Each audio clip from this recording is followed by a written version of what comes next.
c'est vrai, les difficultés que nous vivons avec les blessures, les difficultés que nous vivons avec les absences. Je crois que notre rêve, ça a toujours été d'amener l'équipe de football du sénégalais, l'équipe nationale du Sénégal à ce niveau-là. Et nous y sommes, donc cette Coupe du Monde-là. Malgré les difficultés, nous y allons aussi avec beaucoup d'ambition, beaucoup d'humilité et surtout, comme je l'ai dit, essayer en tout cas de faire le maximum match après match pour justement atteindre les objectifs qui sont fixés, c'est-à-dire pourquoi pas gagner la Coupe. Merci. Ndeye Marème Ndiaye.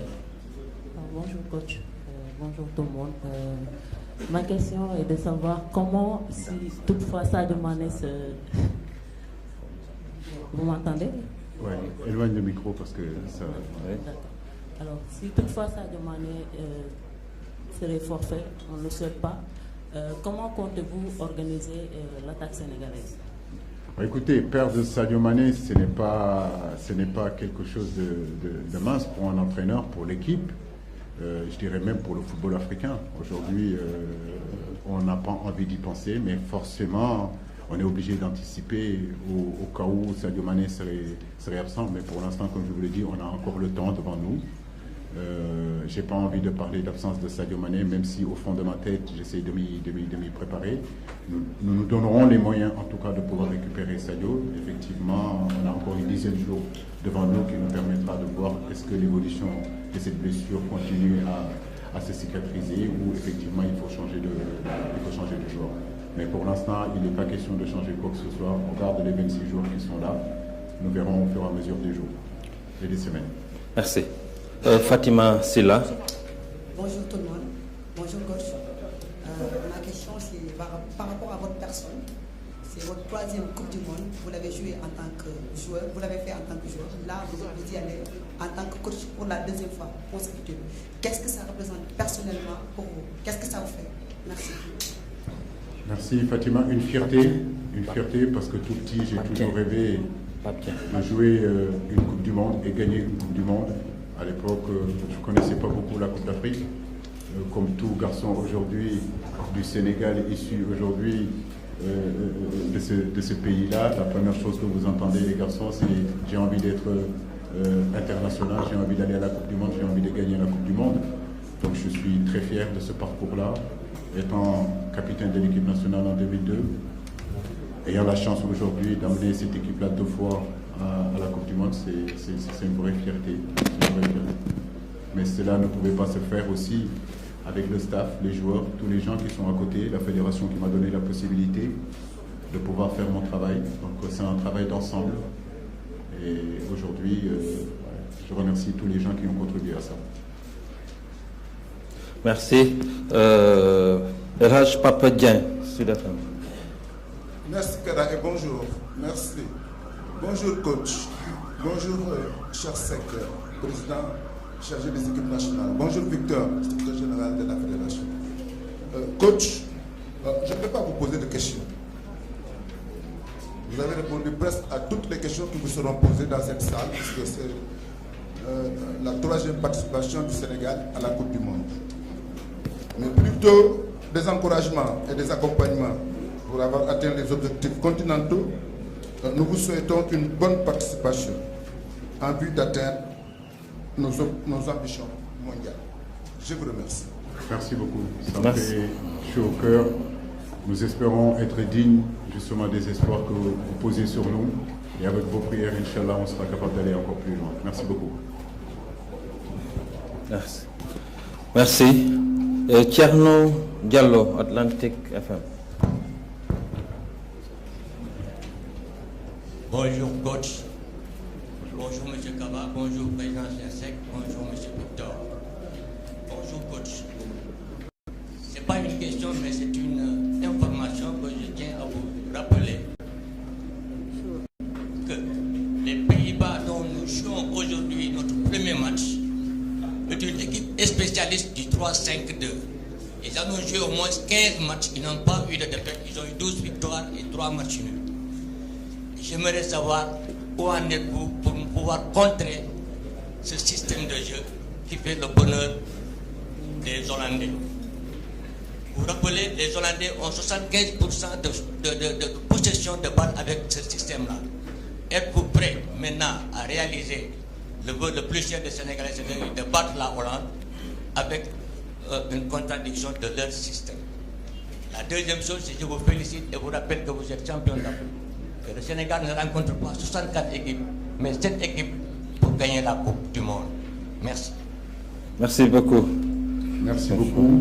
Je crois que la Hollande n'est plus à présenter. Vous l'avez dit, c'est une grosse équipe, c'est une grande équipe, c'est une équipe, je dirais même une équipe qui n'a pas de faille. Voilà, une équipe forte individuellement, une équipe forte collectivement, il n'y a rien à dire là-dessus. Maintenant, nous sommes le Sénégal. Voilà, nous savons que quand on a un objectif et qu'on veut l'atteindre, il n'y a rien, absolument rien du tout qui peut nous empêcher de l'atteindre. C'est ce que je vous disais tout à l'heure. Je dirais que j'ai souhaité un groupe aguerri justement et disposé justement à répondre à ces défis d'envergure. Notre expérience, notre vécu aujourd'hui depuis pratiquement plusieurs années nous réconforte qu'on peut aussi tenir tête à des grandes équipes. Et comme je l'ai dit, je suis mieux placé pour le savoir. Et j'espère qu'on aura la même chance qu'on a eue en 2002. Voilà, quand on arrivait, on jouait contre le champion d'Europe, on jouait contre le champion du monde. Mais ça ne nous a pas empêché de faire un résultat. Donc c'est à ces garçons-là, à nous tous, de se rappeler les ingrédients qu'on a mis. Et ces ingrédients seront importants face, pour moi, une des très belles équipes de ce monde-là. J'ai envie de dire que c'est une finale avant la lettre. Voilà, parce que la Hollande, effectivement, est une très bonne équipe. Mais comme je vous l'ai dit, depuis quelques années, nous sommes le Sénégal. Et nous faisons des choses qui peuvent nous donner un peu plus de confiance et aborder justement ces matchs-là avec beaucoup de sérénité. Merci. À présent, Babacar Fall, RFM. Le micro, s'il vous plaît. Babacar, ça me fait plaisir de te voir. C'est la première fois que tu viens depuis longtemps. Tu viens seulement que les grands rendez-vous, toi. N'est-ce pas? À part qu'il n'y a pas de Fall sur ta liste. Alors, la première question, c'est finalement pour Saliou Ciss, le meilleur latéral gauche de la dernière CAN, qui n'est pas dans votre liste. Deuxième question, votre contrat, les termes vous satisfont? Est-ce que, entre-temps, vous avez eu d'autres propositions de club ou de sélection? Merci. Merci, Babacar. Oui, Saliou Ciss.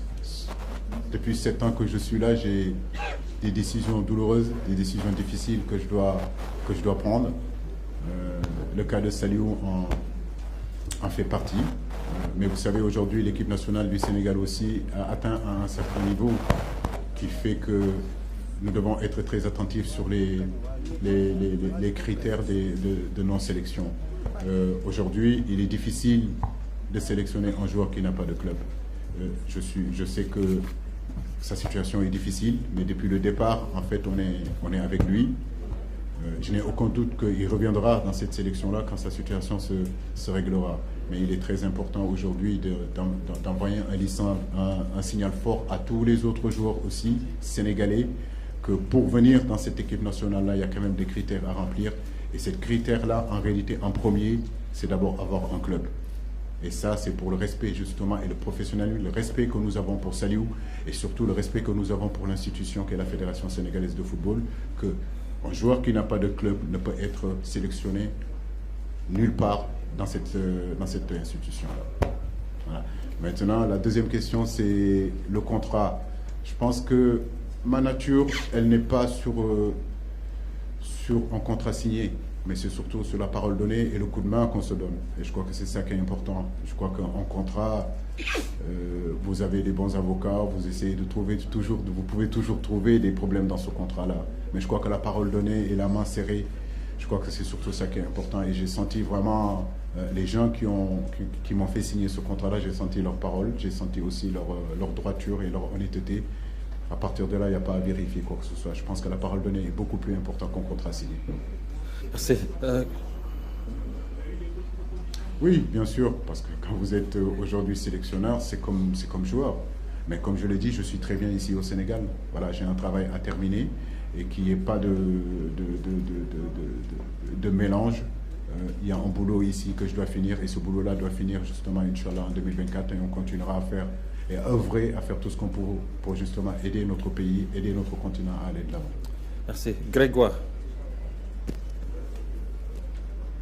Merci beaucoup, Kara. Donc, je commencerai par rejoindre le sélectionneur pour présenter nos condoléances à tous les journalistes de la mort de Cheikh. Donc,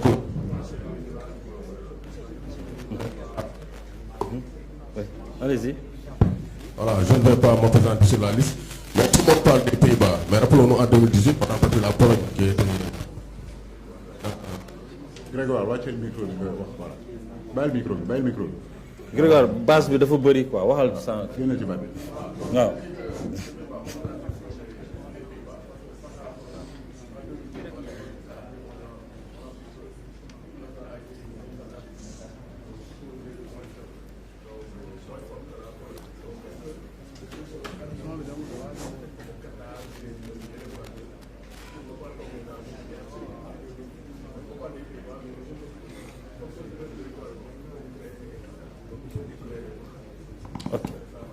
Oui, ça c'est sûr. Grégoire, vous savez, aujourd'hui on est à la Coupe du Monde et la Coupe du Monde en réalité c'est les meilleurs joueurs au monde, les meilleurs techniciens au monde, les meilleures équipes au monde. On ne peut en aucun cas sous-estimer aucune équipe.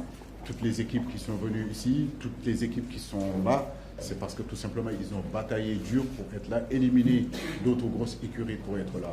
Et puis nous, on n'a pas non plus ce manque d'humilité, cette prétention de ne pas choisir, de ne pas respecter nos adversaires. Et ça, tu le sais, tu nous suis depuis des années. La meilleure façon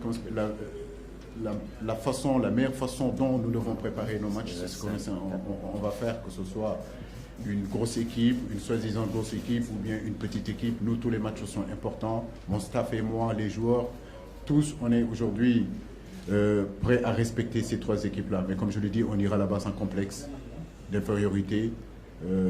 Notre expérience, notre vécu aussi nous donne des armes à faire valoir. C'est à nous d'avoir confiance en nous. Mais crois-moi, que ce soit la Hollande, que ce soit le Qatar, que ce soit l'Équateur, c'est très compliqué à les manœuvrer, mais nous sommes le Sénégal et nous sommes capables aussi de passer. Merci. Soda Thiam. Bonjour coach et bonjour à tous. Coach, vous allez aborder cette Coupe du Monde Qatar 2022 avec 18 joueurs nommés, c'est-à-dire 18 joueurs qui vont participer pour la première fois à une Coupe du Monde. Et vous y allez avec 8 joueurs seulement qui étaient là en 2018. Comment est-ce que vous comptez gérer le groupe? Et est-ce que aussi, tout à l'heure vous l'avez dit, vous avez retenu des leçons concernant la dernière participation du Sénégal à travers donc les avertissements, les cartons jaunes. Est-ce que vous avez conscientisé les joueurs sur cela également? Merci. Écoutez, je ne peux pas retenir mes joueurs. Moi, je pense que mes joueurs doivent jouer libérés, sans pour autant penser au carton, etc. C'est très pertinent ce que tu dis, je l'ai dit aussi. J'ai dit que certains sont expérimentés, d'autres le sont moins, mais en réalité, c'est tous des compétiteurs de haut niveau pouvant justement faire face à ces défis d'envergure. Maintenant, comme je vous le dis, depuis 2015, je suis à la tête de cette équipe nationale. En 2012, on était aux Jeux Olympiques. C'est la base de cette équipe-là. En 2015, je suis parti avec eux. Mais si vous regardez de 2015 à 2019, l'équipe, bien sûr, a évolué, a très bien évolué. De 2019 à 2022, l'équipe a pu aussi s'est améliorée. Bien sûr, c'est ça le football. L'équipe nationale, c'est une porte d'entrée, c'est une porte de sortie. C'est des joueurs qui doivent arriver, c'est des joueurs qui doivent aussi assurer leur place au sein de cette tanière.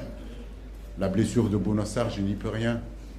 Un garçon comme Saliou, sa situation aussi, je n'y peux pas grand-chose. Bien sûr que c'est des garçons que j'aurais bien aimé amener et rester dans ce constance-là, dans cet équilibre-là. Mais tant bien que mal, on a essayé quand même de rester dans cette constance et cet équilibre-là. Merci. Et on prend la toute dernière question en français. Oui, monsieur. C'est le nom? Bakary. Bakary Cissé. Oui. Bakary Cissé, oui.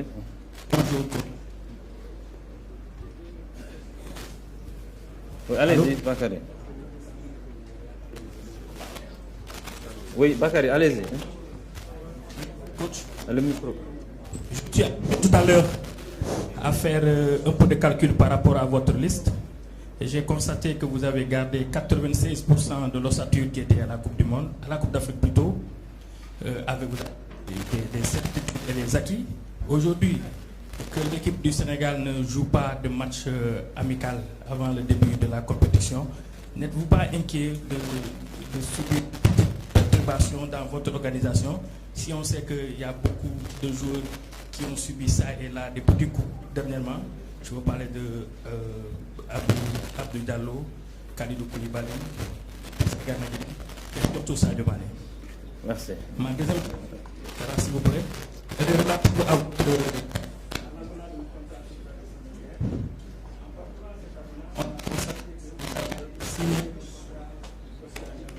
mais quand même que vous arrivez en quart de finale.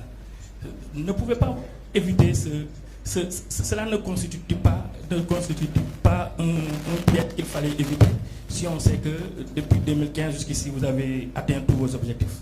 Merci. Écoutez, je prie Dieu de continuer à atteindre les objectifs. Il n'y a pas d'obstacle, Bakary. Moi, je suis un compétiteur de haut niveau. Souvent, je sors de mon confort. Je veux dire, aujourd'hui, il ne s'agit pas de signer un contrat avec des assurances de rester éternellement à la tête de l'équipe nationale du Sénégal. Un entraîneur, c'est des objectifs, bien sûr. Et ces objectifs-là, c'est les quarts de finale, c'est les demi-finales, c'est la finale, c'est gagner la coupe.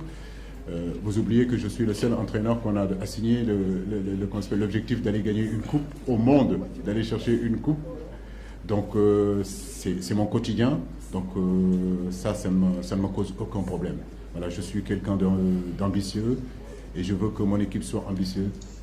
Mais ce qui est important, au-delà de penser au quart de finale, c'est surtout prendre les matchs les uns après les autres. C'est ce qui est important. On a d'abord la Hollande, on a après le Qatar, après on a l'Équateur. Et à partir de là, bah écoutez, en huitième de finale, nous savons que ces genres de matchs-là, à élimination directe, on est capable de créer la surprise. Mais en réalité, le contrat, c'est comme ça. Je veux dire, le contrat, on ne peut pas le bouger. On ne peut pas aller à une Coupe du Monde sans objectif. On ne peut pas aller à une compétition sans objectif.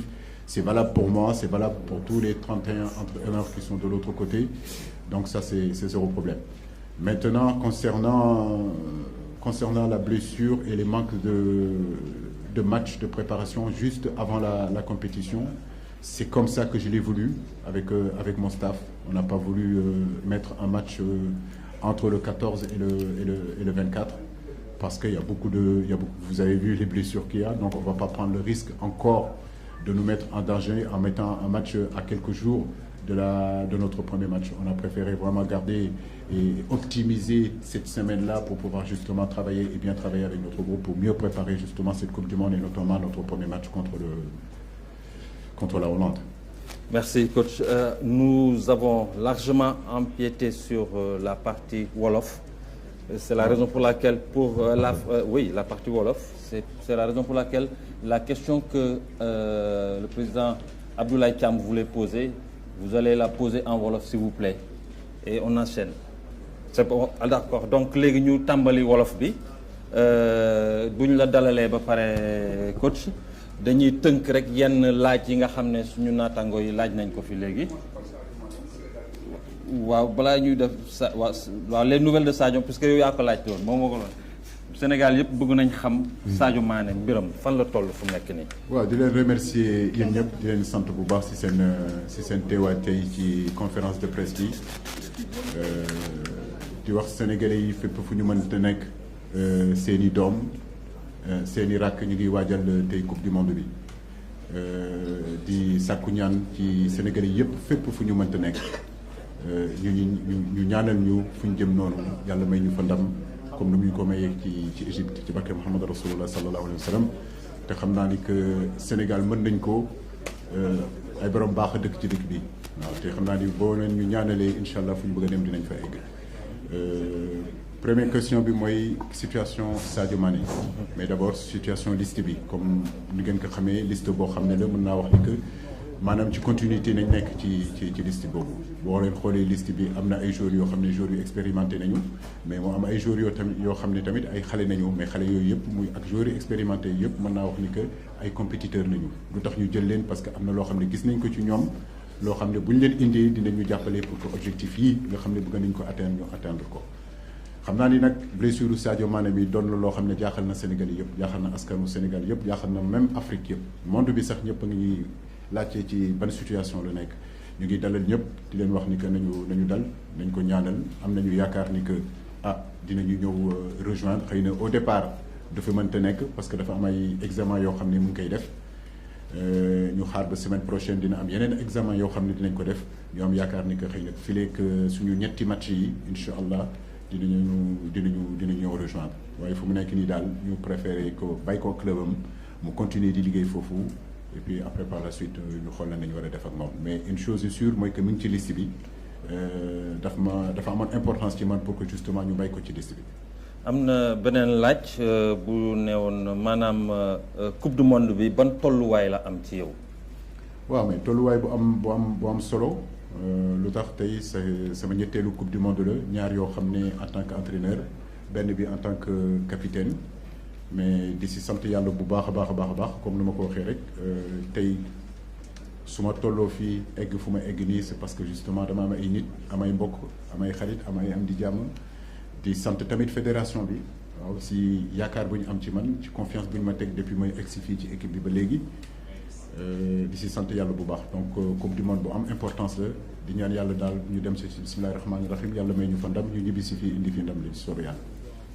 beneen laaj ne xam nañ ne Sadio Mané du fekkee ne amul wërgu-yaramam bi nga xam ne dina ko permettre mu football naka ngay def ba am attaque boo xam ne dafa performante.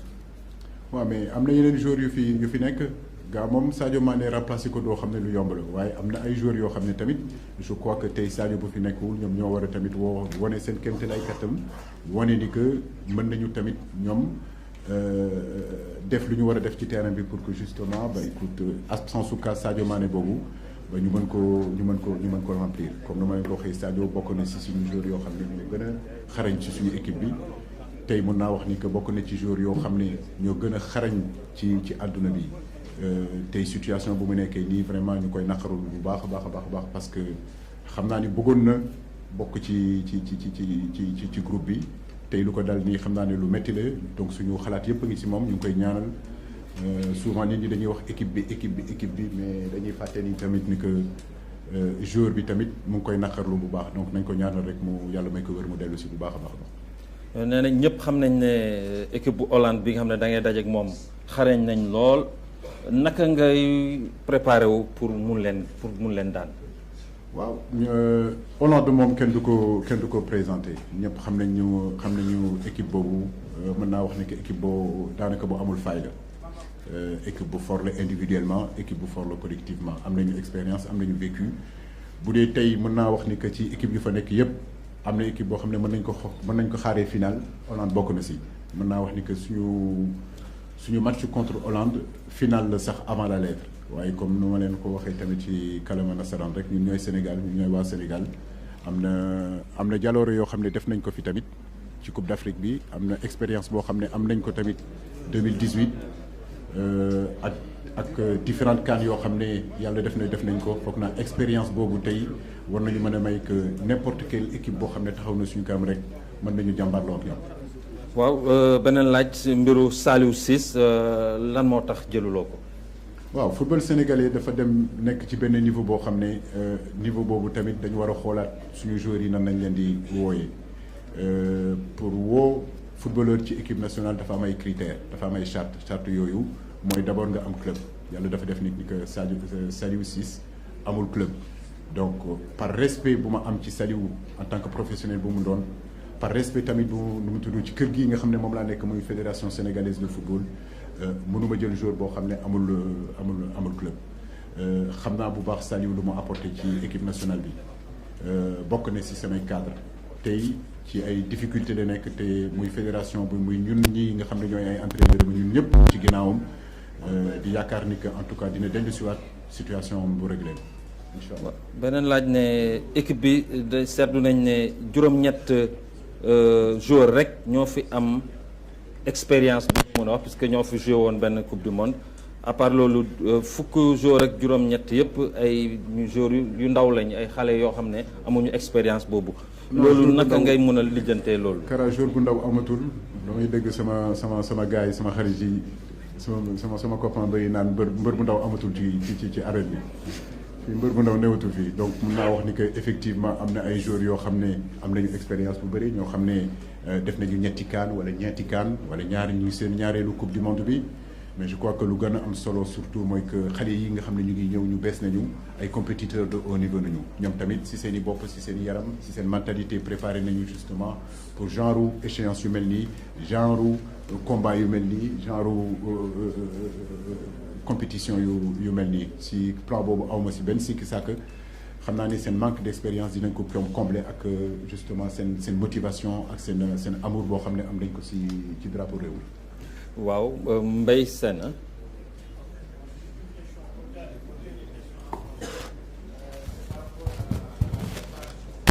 Je disais bonjour à tout le monde. Kara, on a des questions en français. On peut revenir sur le wolof. Coach, c'est plutôt préparation bi parce que nous savons tous que nous jouons ñenn ñi le 13 dañuy pare seen match yi et que ni impérativement le 15 devait être fële nga xamante ne moom mooy Qatar. Préparation bi regroupement bi comment ça va se passer. Bon, merci beaucoup Mbaye. Préparation bi c'est simple, je pense que tey suba incha allah ci guddi bi lañu war a la équipe bi war a voyager.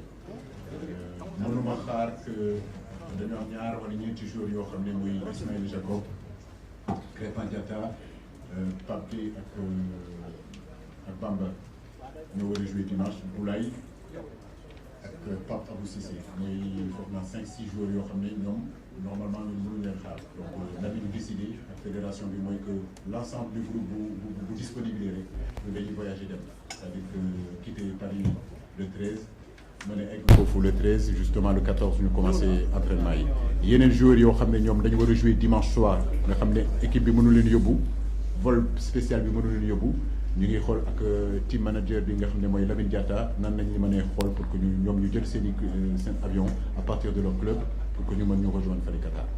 merci Seykou Seydi laajatuloo am na keneen ku dese ku mun a laaj dañuy jël ñaar rek ci wolof waaw kookan la waaw Abdoulaye waaw nga laaj sa laaj ci wolof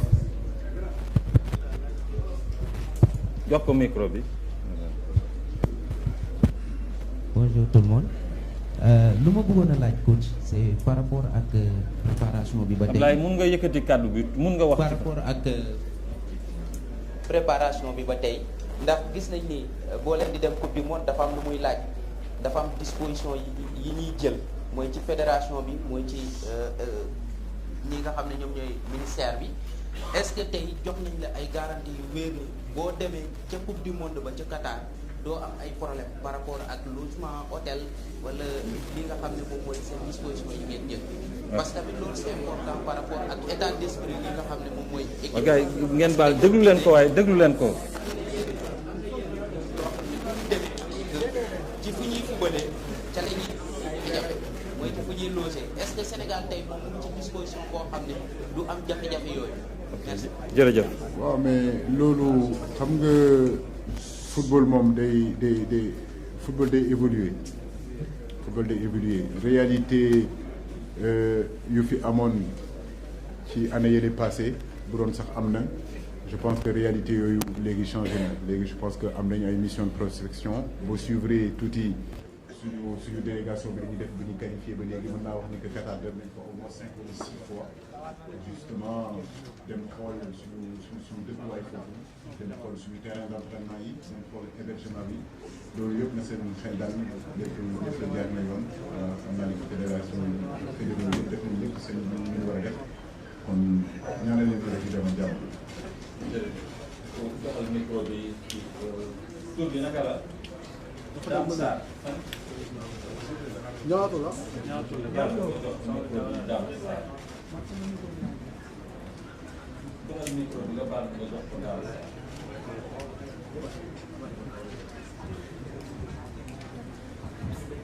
tout ça maa ngi lay nuyu di nuyu ñu nekk si saa bi gis nañ ne kii di Aliou Cissé yenn saa yi ay changement day yëg si des gis nañ ne dañu ko marché entraîneur moom moo koy bu côté entraîneur moo koy décoté mais dañu demee ko yenn saa Aliou Cissé ay changement est-ce que coupe du monde bi yaakaaroon na système boobu moo koy doxale du am jafe-jafe solution.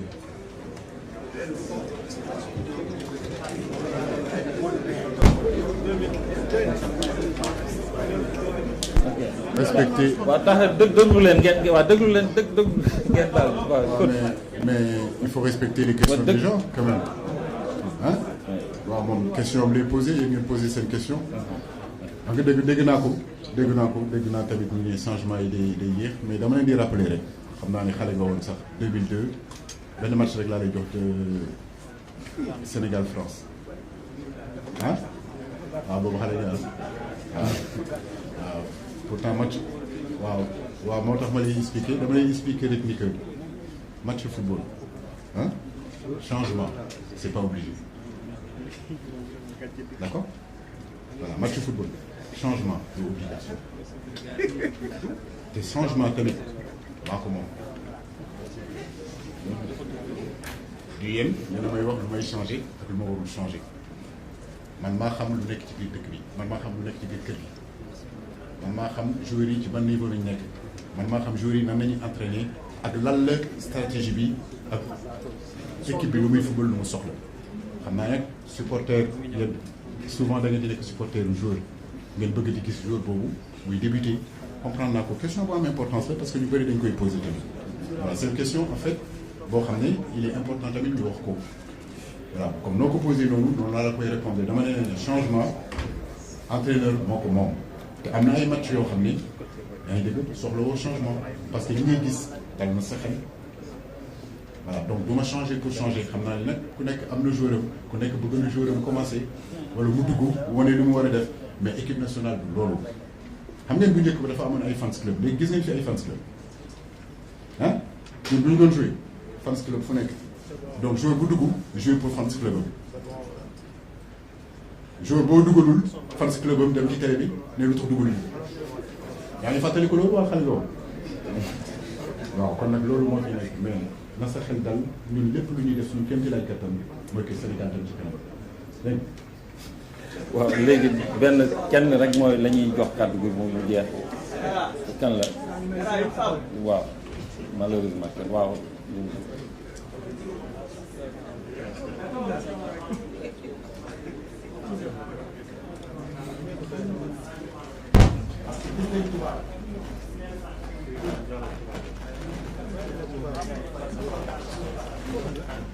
sama question bi nag mooy que ni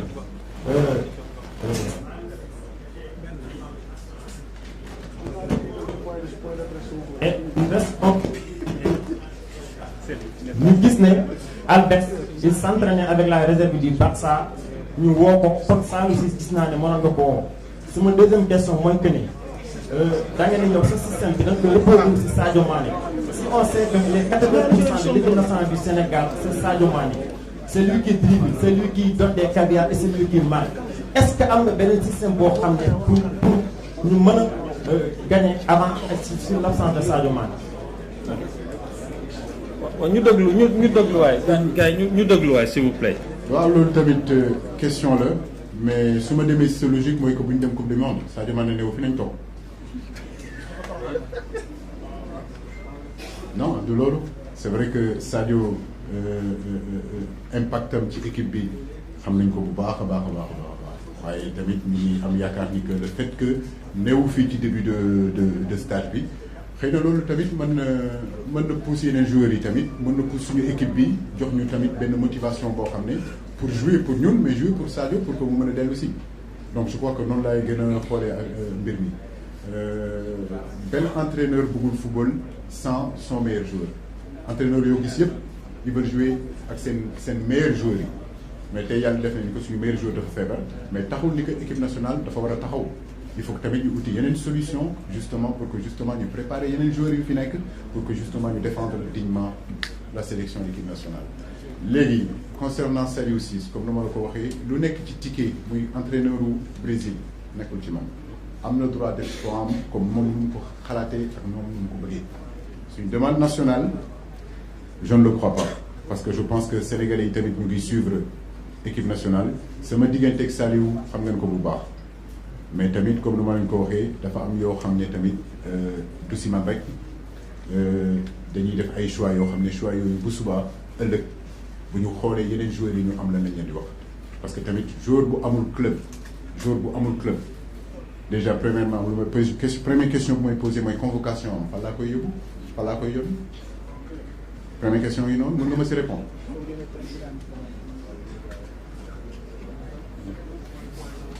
non. merci beaucoup jërë ngeen jëf maanaam première mi-temps bi joué nañ ko deuxième partie bi moom Qatar lañ koy joué incha allah.